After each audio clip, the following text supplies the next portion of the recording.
That is. Detroit City Councilman James Tate wanted an answer on the much-debated deal to turn Belle Isle into a state-run park, and he got it. Council decided not to vote on it, and the governor quickly responded by withdrawing the offer. Well, 7 Action News reporter Julie Bonovich tells us the issue is not dead yet.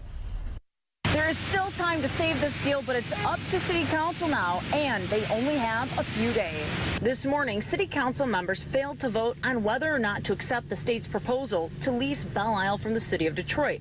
That caused Governor Rick Snyder to pull the deal from the table because he says he needed an answer by the end of the month. We had to vote, and so whether just delaying it or putting it before a vote today, it does not change the individuals who indicated that they're not going to vote for it either way. Councilman Tate says he would have voted for the state to lease Belle Isle because it was the best deal they were going to get.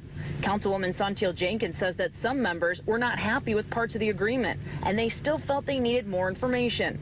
She says she had no warning of what was going to happen, but at least the issue has a resolution so they can focus on bigger money issues. Whether or not Belle Isle moves forward doesn't resolve our fiscal crisis, which is what the point one of my colleagues kept making. So we just have to continue to move forward. The state would have paid for the cost and maintenance of the park, which would have saved the city $6 million a year. The proposed lease would have lasted for 30 years and allowed either the city or state to opt out of the deal after every 10 years. If we do make great strides in turning around our fiscal issues, then we can go back and make Belle Isle a place we can all be proud of. Council says they have the $6 million needed to keep Belle Isle maintained and running this year.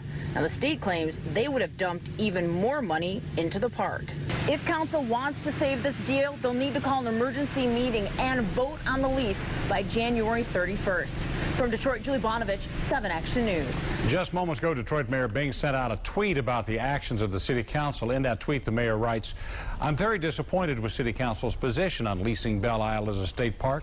I believe the majority of Detroiters spoke out in favor of the Belle Isle deal. This will now force us to make additional cuts in other areas and may have a negative effect on our other parks."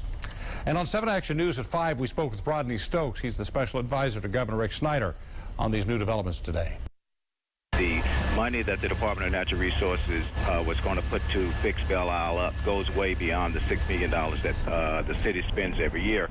We were looking at making improvements to facilities, to erosion control, fixing the bathrooms, making sure that everything was safe and secure on the island from the standpoint of not having any facilities there that would put the public in danger. So it was going way beyond the $6 million that keeps getting thrown around.